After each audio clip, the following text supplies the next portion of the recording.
Иә?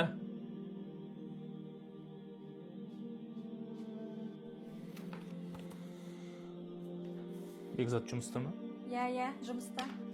Шақырайын ба? Жоқ, қажет емес.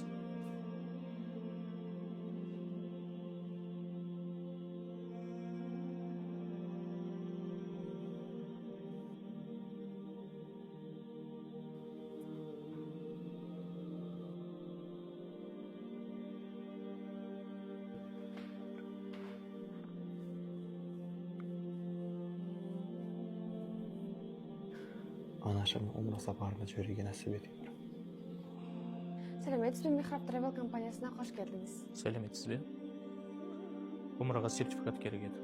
Ниеттеріңіз қабыл болсын. Сертификат ата-анаңыз үшін бе, әлде жақын адамыңыз үшін бе? Жоқ. Досымның анасы үшін.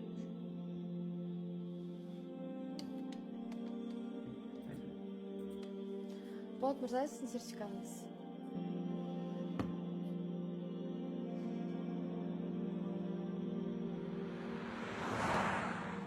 Мынау бала кеш болғанда не істеп жүр? Бекзатты шақырып жіберіңдерші. Бәсеке, мен шақырдыңыз ба? Тыңдап тұрмын сізді. Тоқтай тұршы. Саған қоятын сұрағым бар. Сол сен не үшін соншалықты көп жұмыс жасайсың? Әлде айлығың жетпей жатыр ма? Бәсеке, анамның жасы өтіп бара жатыр.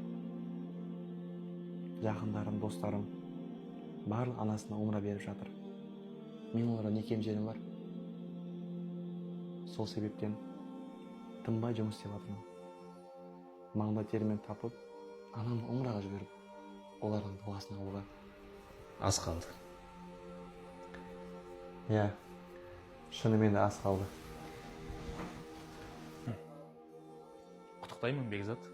Сенің дұғаларың қабыл болған екен. Ата-ананың дұғасы, ата-ананың ризалығы, ол Алланың ризалығы.